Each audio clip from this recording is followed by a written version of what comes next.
Well, the rain is absolutely tumbling down outside, so it's time to discuss my favourite subject, which is memory and tactics in chess. So, I believe that anybody can achieve like a very high standard in virtually any field or any sport or any sort of pursuit, but doing so takes a lot of hard work. So anybody who tells you that it's not going to be hard work, that there's an easy method or anything like that, it is totally nonsense.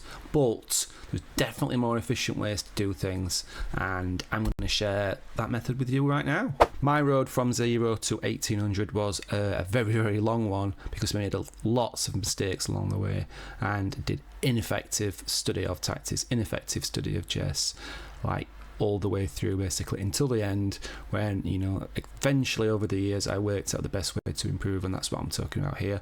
I applied the same methods to my new pursuit, which is to achieve a good club standard at snooker, and I've also done that in memory pursuits as well to achieve quite a high level in sort of memory games as well. So the same methods can be applied in other areas, but it's tactics in chess that I'm talking about here. Before I go into the details of tactical study, I think it's really, really important to discuss actually what makes a stronger player in chess. What differentiates the 1800 player from the 1500 player, for example, right? And basically it comes down to one thing. There's a massive consensus now from the 1950s onwards that it's just about the story of chess patterns. Right? Stronger player, a grandmaster especially, is stronger because they just have a larger store of chess patterns in the brain, right? So therefore, the question that's never asked, the most important question in chess that you won't find in any forums at all, is how do I increase my store of chess patterns most effectively? That's the most important question in chess. What do you define as a pattern? Well, in a very basic form, it's a unit of information that can be learned and applied to different situations. There are many different types of patterns. There are tactical, strategic ones, endgame patterns, but to study the most efficient way, the consensus is tactical patterns are more important. Every pattern's important, but the tactical ones are the more important. So it makes absolute sense for the intermediate player, the post-beginner player, to be studying tactics predominantly over those areas, especially things like openings. So tactics, okay, fair enough, but you need to make a distinction between what a tactical pattern is and calculation. Now they're two very, very different things, and people often get them mixed up. So tactics is the basic building block of the actual pattern, the checkmate sequence, the capture, whatever the tactic is, the knight fork, the pin, the skewer. That's the tactic. The calculation is the wider picture of calculating the chessboard. So you can practice calculation, that's fine, and visualization, but there are different skill sets to just acquiring the patterns of tactics, and that's what I'm talking about. Really, when I'm talking about improving tactical study, I'm talking about getting those basic building blocks of tactics into your head, right, so that they're there in the long term, and that is really, really important. There's no point in just studying them in the short term and forgetting them, because you're just not learning those and ingraining those into the brain. You need to do that so the patterns are in your head and you just become a stronger player.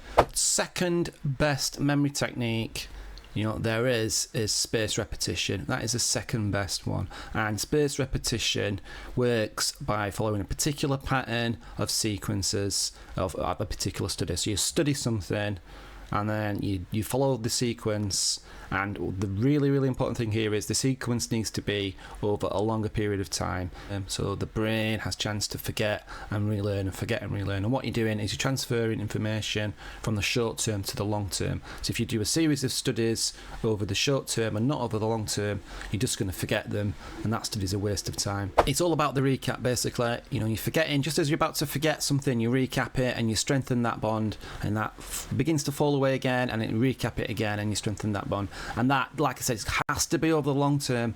It's no good doing it over the short term. So with those things in mind, let's start actually talking about tactical methods. No point in talking about that before we've got those things discussed and understood.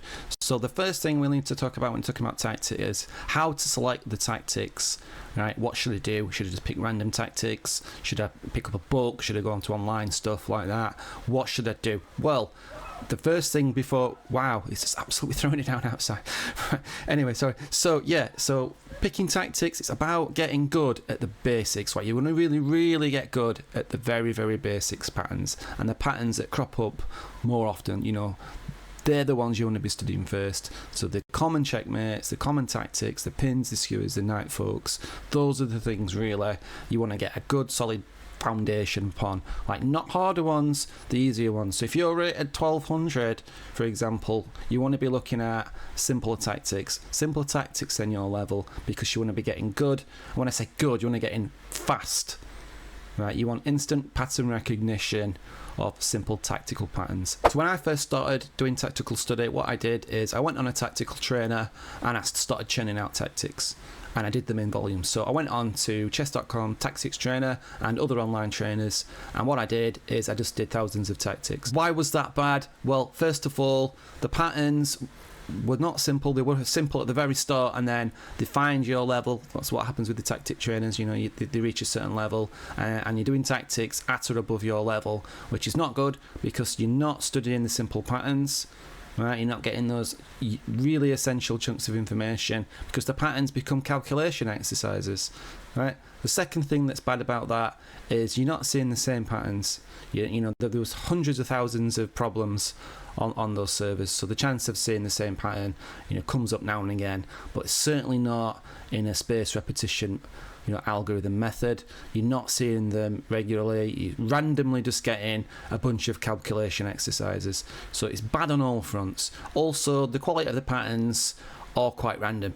Like, some of them are good, most of them are pretty poor. So tactical servers online, not a good idea, because it doesn't do any of those things I've previously discussed. I think nowadays actually they have improved, and there are some online trainers where you can look at the mistakes and you can review those. So they're slightly better, but as a tactical method of improvement, the online trainers are not very good. The next method is books. There are a lot of good tactical books out there, and I turned to chess books as well. I got the Paul Gore Brick book with like 5,000 problems in, mates in 1s and 2s and 3s. The problem with that is, they're just mates, and you've got to sort of track your progress where you are. It's still a good book, but I don't think that's the most efficient method today. You want to be tracking the problems that you've got wrong, so that you can do the spaced repetition, and then you've got to write down the ones that you've got wrong. Things like that doesn't quite tally with today's sort of technology, so that wasn't great. The other thing I did was I got really, really hard calculation books, and I studied those really, really hard problems, which were meant for 2,200 to 2,400, I think, rated players, or around the 2,200 mark anyway, certainly above my level. And what I was doing is just really difficult calculation exercises. So, that was failing on the front, the fact that I was not studying the simple patterns, I was not studying them in, a sort of repetition algorithm system, and I was studying problems toward the calculation exercises. So studying books has its drawbacks. So then the idea of drilling tactics, drilling simpler tactics as sets came up, and this is a good method. This is a good method today. So what you could do is select 100 tactical problems that are slightly lower than your level, and you could drill them over and over again, but you need to do them over the long term, right? And I know a lot of people who say, I've done these, I did these at the weekend, right, and I did them 5 times at the weekend, and I've done the repetition of these patterns. That's a waste of time, because in a couple of weeks you'll forget most of those. So I was right at the end of my chess studying pursuit, and what I did is I made common chess patterns for myself, and what I did is I based it on those sets of this lower level patterns. But what I did is I isolated the problem, and I isolated the tactic, getting rid of the clutter of the chessboard as much as possible. And why this works is because you're isolating the problem, you're getting that particular pattern as much as possible in your head, and you do the spaced repetition for the isolated section. This is what I did, and then you're doing the thing again. You're going to have another cycle of repetition in the test section, which is the normal pattern, the normal position with the clutter of the chessboard back in, and you do that over and over again. So you're getting 2 double amounts of repetition, which is, you can stretch it over the period of time. So you could do the isolated section over the space of 3 months, and do the test section over the space of 3 months. and you're following the chessable repetition system. And this is the very best method. And I did this for myself, and people said you should put that online, you should publish that. So eventually I was talked around into doing that, and I'm glad I did. But that is the best method, I think, and I'm not just saying that because I made that method. This is from a long period of study and looking at what doesn't work. And if I were to study chess now, then the system I've used in common chess patterns and in advanced chess patterns, by breaking down the pattern, studying those with the algorithm already in place on Chessable, the science-backed approach of doing the spaced repetition over and over again, over increasing distance, really, really important, and then doing it again for the test sections, just rams that pattern in your head. I don't make a distinction between memorising. Some people say, I don't want to memorise the solution. It doesn't matter. Right? Memorising the solution is what we want. We want to feed, that information into our heads in terms of the chess pattern. And if you memorise the solution, that's fine. You want to just knowing that pattern. You want to see that pattern as quickly as you can. So with 5 to 10 seconds, those patterns want to be springing out at you. And hopefully, by studying that method of repetition, they will go in your head, because if you get them wrong, you've fed them again automatically. Right? And this is the very, very best method of tactical improvement. It's raining so bad outside, people are screaming. I mentioned in the video that spaced repetition is the second best memory technique. What's the best memory technique? The best memory technique is the memory palace. Unfortunately, that doesn't really translate to chess and other general learning. It's good for learning long lists of things and helping you memorize packs of cards and things like that, but it doesn't really translate in terms of chess. Thanks for watching.